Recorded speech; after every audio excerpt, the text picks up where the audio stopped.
Welcome back everybody, my name is Anton and in this video I'm going to be explaining how to refresh access tokens. Now if you're building a healthcare application, let's say in JavaScript, and you don't want your own backend, you want it to work against a Fire server, chances are you're going to be using something called Smart on Fire, which is a protocol built on top of OpenID Connect and OAuth to give you that authentication session, which is represented in ID tokens and access tokens. Now, in order to uphold and keep that authentication session alive, you are gonna have to use refresh tokens. This is what this video is about. It is about authenticating with a Fire server and keeping the access token alive. Okay, so primarily I'm gonna be trying to use as little code as possible and really drill down in the details and the mechanism which says this is how you refresh an access token. Okay, for today's demonstration I'm going to be using the Fire server that we're building here at MeldRx. We're also calling them workspaces. They are free to try, so go ahead and sign up. Link is in the description. If you have any questions, make sure to leave them in the comment section. Don't forget to check out our documentation, and let's go ahead and get started. Here I have VS Code open where I'm going to be developing my web application. Let's go and head on over to the browser, and for this tutorial I am going to be using Vite and I'm going to be starting up a vanilla JavaScript application. Okay, so we're going to use npm create Vite at latest, or it's not Vite, it's Vite if you want to be technically correct, but let's go ahead and run this command. If you don't have this tool installed, it will try to install itself. So here I'm just gonna go ahead and call the project the app. I'm gonna choose vanilla, so no framework, and then I'm gonna choose JavaScript. Let's go ahead, cd into the app and install all of our dependencies. Which if we open up the app, we take a look at package.json and we literally just have Vite. So what Vite is going to be is just a development server, which is going to serve our index.html. I'm gonna go ahead and run the dev script and open up this in the browser, and I get this, okay? And the counter is already working. And this is really the default application that has been surfaced over here. Okay, so you have the main.js that is rendered in the index.html. So I'm gonna go ahead and clear most of this stuff out. The counter, the public folder, I don't need any of this, the JavaScript SVG as well.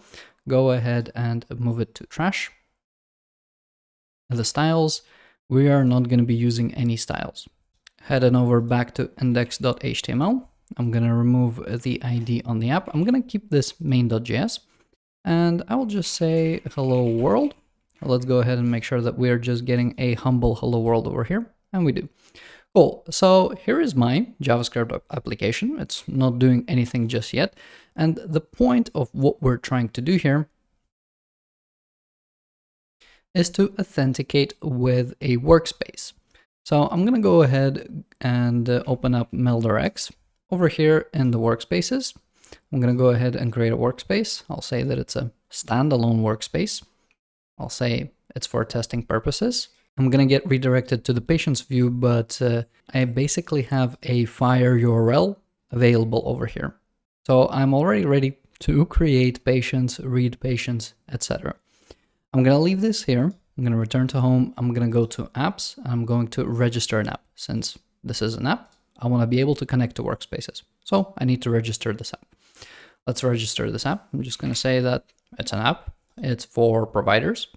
It's going to be public because it's a JavaScript application. It cannot hold a secret. It's going to be in the browser. Now, what scopes do I want? I want OpenID to obtain an ID token for authentication. I will say that I want to edit all patients. This is going to give me an access token. And then I will say that I want offline access.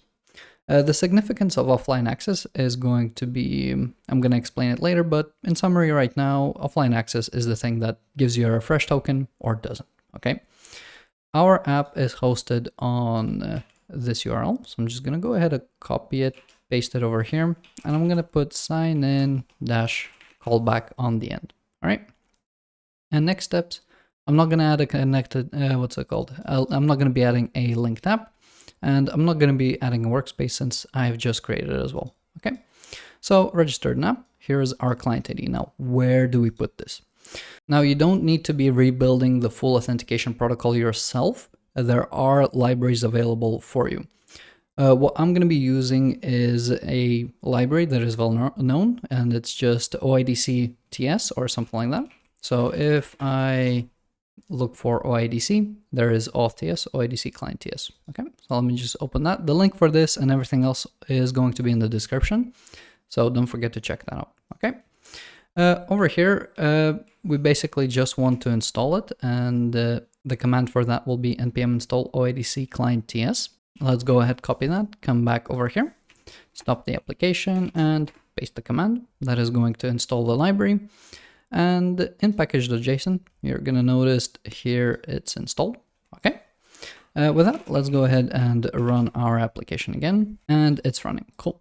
At this point, I'm going to drop down the terminal. I'm going to close package.json, and we have to figure out how do we actually use this library. Now, you can go through the documentation. They have a bunch of quick starts and stuff like that. They explain the protocols themselves.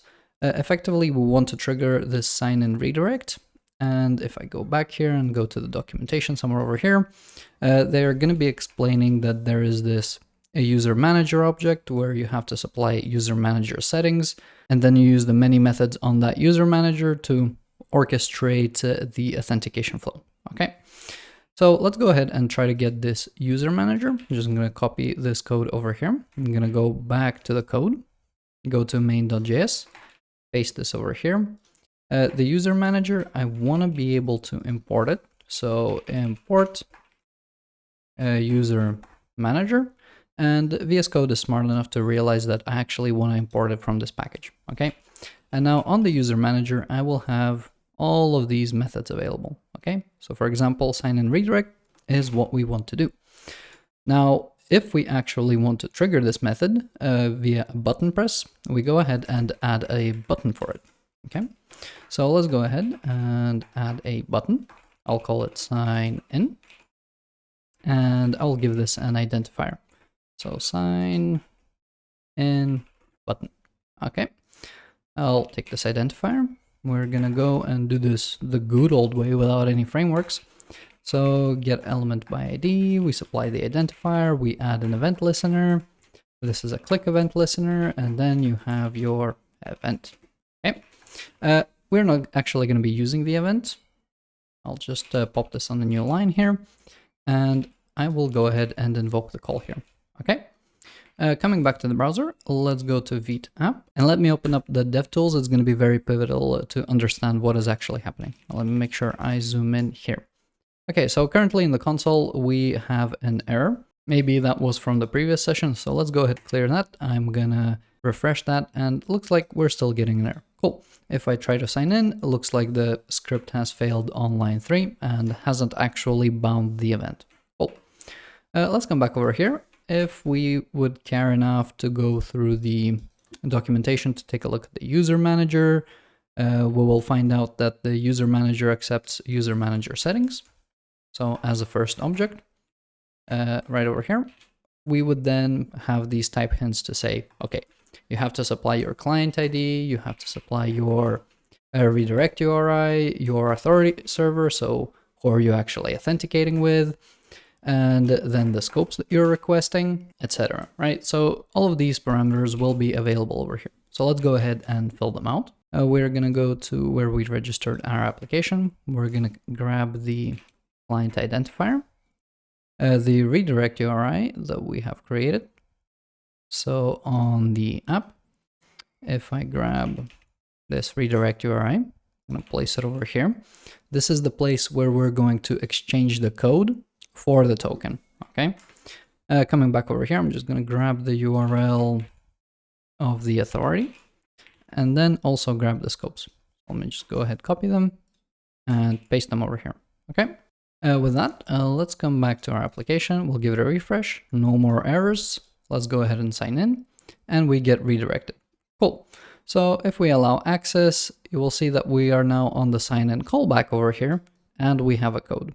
Now we can use this code to exchange it for a token, and the logic for that would sit inside this library. Though right now you will see that the sign in callback, we don't really have this page, we still see the sign in button. So let's go ahead and add a sign in callback page, okay? We are gonna come back over here. We're going to add a new file. Just gonna call it sign in callback, HTML, just copy everything from here. And for the div, let's say authenticating, triple dot, put the same thing in the title, like that. Main.js, let's go ahead and actually copy the main.js and rename this to sign in callback.js, okay? We just want different JavaScript to execute here. It looks like the sign in callback is outside of the app, so let me just go ahead and move it as well, okay? There we go. So on the HTML, I just want the name on there as well. There we go. So for the sign in callback, we're now loading the correct script, and the script, let's say for now, we don't have the sign in button. We will just have the user manager with the same configuration. If you want to share the configuration, you would have another JavaScript file here that would store all of that configuration, or a factory pattern that you could use to create the same user manager. I'm not going to be discussing that here. Again, this is mostly about just the authentication flow, okay? So the point here is that now if we navigate here, we are loading a different page. We're loading a different script. We are trying to process this request in a different way, okay? So if I come back over here and I go to the sign in callback.js, I write console log, let's say exchange for token, come back over here, this will just execute, okay? And that is actually what we want. We want to use the manager to use sign in callback method. This will handle everything in terms of looking in the URL, obtaining the code, executing the correct request to the authority, which is this URL here, retrieving the token and storing it, okay? This is a promise, so we're just gonna call then, and there is going to be some kind of result that we can actually ignore at this point. Now, you can do smart things like before you log in, store where you were in your application inside your local storage. Once you're here, retrieve that location and then set the appropriate navigation. What I'm going to do is I'm just going to say, look, grab the window, the location API, href, and return to home. Okay. And this is once this has been successful. All right. So the result, I can actually get rid of it. Okay. So coming back to the callback, if I run this, probably the code has already expired. So what we're going to do is go to the home page. Again, I am going to sign in. Since I'm already authenticated, I'm just redirected to the consent screen. I'm going to go ahead and allow access. And here you can see I am already back on the home page. Now, if we take a look at the network tab, what has actually happened is if I scroll up here, when I landed on sign in callback, so going down from here, you will see that there will be a call to the token where then you get a token response with all the tokens, and then it's going to store it inside local storage. And here is where I'm redirected in the promise. Okay, so I'm here again. Now, as a result of this request to the token endpoint, we'll take a look in the application. You're going to get the token response here. The way that you can retrieve this token response is if we go back here, and we're going to close this now because we know that once we land on the sign in callback, we're going to be exchanging the code for the access token, and they're going to be stored inside the browser. Okay, so we can go ahead and close these two. Inside main.js now, we can take the manager and we can try to get the user. The user is a little bit misleading terminology here, but effectively this is the token response. So console log token response. Let's go ahead, save this, come back, look in the console, I'll refresh, and here we get the same thing that is in the browser. You can see the scopes that we have requested, and we can see the refresh token as well. So if I come back over here and I remove the refresh token and I go through the authentication session again, allow access, you can see that there is actually less things being requested by the application. So I'm going to allow access. And again, if I take a look at the response over here, this time I'm going to see that the refresh token is unidentified. So if you don't have a refresh token, you're not going to be able to refresh your access tokens. The old way that this used to happen is if you try to refresh your access tokens in the browser, you would actually get redirected to the login screen again. So you would effectively, it would be the same as pressing this button again. And imagine the access token lives for, let's say, about 15 minutes. Your user being redirected to the consent or to the login screen or to another website to re-authenticate every 15 minutes is not ideal. You want a refresh token. Well, let's go ahead and try to simulate a refresh token rather than clicking on the sign in button. Coming back to the code, I am going to add a little area over here. I'm just going to call this ID, let's say app. This is going to be my super mega application. Once the user has loaded, I'm going to go ahead and get element by ID. I'm going to get my app and I will set the inner HTML to some HTML, right? Well, let's go ahead and put a div in here, or actually, no, sorry. We want a button, just like this, and this is going to refresh. So ID for this is a refresh button. Once we have placed this HTML inside the DOM, we're going to go ahead and grab this element by ID, refresh button, and we're going to add an event listener to this as well.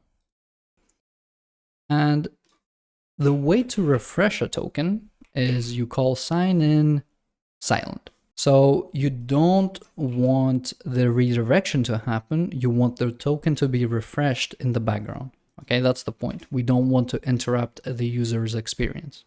Okay, so let's go back here. Now, because the user is loaded, this is being added. Let's see how this actually works. I'm going to go ahead and click refresh, and we're going to see an error. So to cut the story short, what is happening is the library will attempt to add an iframe to the DOM, which is going to try to open the authority website in the background and then hit the authorization endpoint there and reobtain the token in the background. Multiple browser updates have went out over the years that are now preventing this sort of functionality due to privacy issues. Okay, so the way that you actually go around this is through a refresh token. So you actually need a refresh token for this to work. Okay, coming back to the code, we are gonna once again add offline access. Okay, once we'll have offline access, let's go ahead and just issue a resign in again. Allow access. Now that if we take a look at the token response, we have a refresh token. If we refresh, it seems like nothing has actually happened, but something has actually happened. It's just we're not console logging anything. So let's take a look at the network tab. We're going to see a call to the token endpoint. Payload is what has been sent to the token endpoint, and the refresh token is part of the payload. Now, in the response, again, we're getting the same access token response with the refresh token.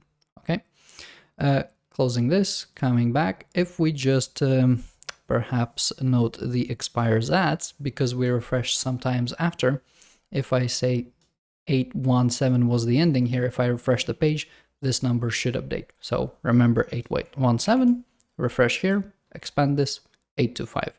So the time for expiry has advanced. In reality, the access token and the ID tokens that we have over here are new tokens.